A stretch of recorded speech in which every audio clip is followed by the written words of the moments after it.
Seperti yang kita tahu bahwa dari penjelasan sebelumnya, Indonesia adalah negara yang sangat berfokus sekali untuk melindungi hak-hak warga negaranya dalam melaksanakan, menjalankan, bahkan memilih agama dan kepercayaannya.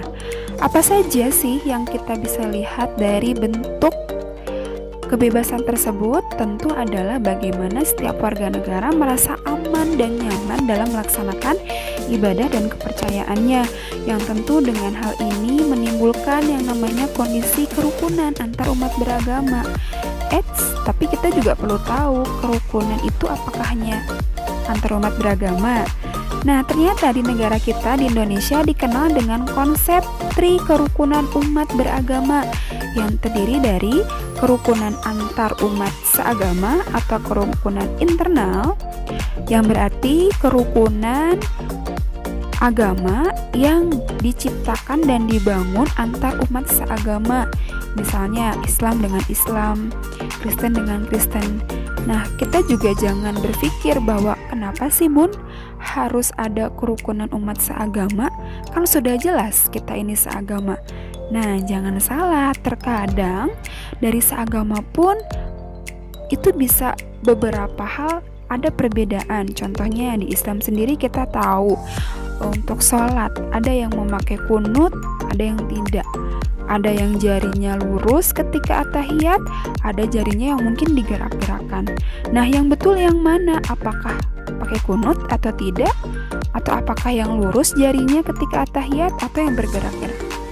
Dua-duanya betul, karena dua-duanya mempunyai dalil atas pelaksanaan dari hal tersebut. Dua-duanya punya dalilnya, ada keterangannya, dan dua-duanya sah. Nah, yang salah itu yang mana? Yang salah yang tidak sholat tentunya ya.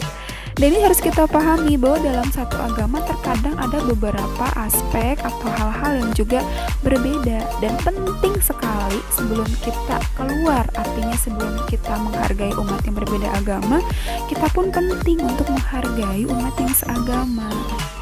Karena tentu hal tersebut menjadi ketenangan kita dalam beribadah. Nah, itu disebut dengan kerukunan internal atau kerukunan antar umat seagama. Yang kedua, kerukunan antar umat beragama. Nah, ini sudah jelas ya, berarti antar umat beragama yang berbeda, saling menghargai, toleransi, kemudian saling menjaga hubungan baik dengan antar umat beragama itu juga menjadi hal yang penting, mulai dari menghargai tata cara ibadahnya. Ingat, menghargai tidak berarti kita harus ikut. Menghargai bukan berarti kita mengimani, karena kembali lagi seperti ajaran agama kita ya, Islam mengajarkan lakum dinukum waliyadin, agamamu untukmu dan agamaku untukku.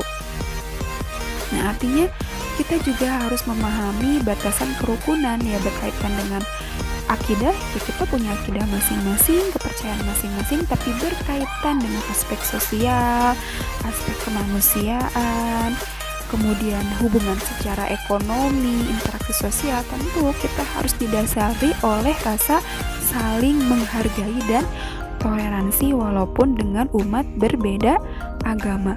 Nah, kerukunan antar umat beragama ini disebut dengan kerukunan eksternal. Nah, yang ketiga, kerukunan antar umat beragama dengan pemerintah. Nah, maksudnya apa, Bun? Kenapa ada kerukunan antar umat beragama dengan pemerintah? Nah, tidak hanya antar umat beragama atau seagama yang harus menjaga hubungan yang baik, menjaga sikap toleransi dan menghargai yang baik, tapi bagaimana pemerintah pun menjaga hubungan dan sikap toleransi yang baik dengan umat yang menjalankan agamanya. Bentuk kerukunan ini apa? Ya, pemerintah menghargai, pemerintah memfasilitasi dalam hal rumah ibadah, dalam hal menetapkan tanggal-tanggal yang itu adalah hari raya umat beragama tertentu, misalnya untuk dijadikan tanggal merah atau libur nasional seperti Idul Fitri, Natal, Waisak, dan bentuk-bentuk hari hari-hari perayaan agama-agama lain atau agama-agama yang ada di Indonesia. Nah, itu tanggung jawab pemerintah juga untuk membangun kerukunan antar umat beragama dengan pemerintah. Pemerintah harus mengayomi, pemerintah harus memfasilitasi, dan pemerintah harus memastikan bahwa warga negaranya dalam menjalankan ibadahnya terfasilitasi dengan baik dan dapat melaksanakan secara nyaman. Nah, itulah tri kerukunan umat beragama di Indonesia yang mungkin kita akan sangat sulit menemukan ini di negara lain. Kenapa? Karena jelas dasar dari pelaksanaan kehidupan kita yang paling utamanya tercermin dalam sila pertama Pancasila adalah ketuhanan yang Maha Esa. Konsekuensinya apa? Ya, dalam menjalankan kehidupan berbangsa dan bernegara, tentu aspek utama yang harus kita jaga dan junjung tinggi adalah aspek spiritualitas atau religius.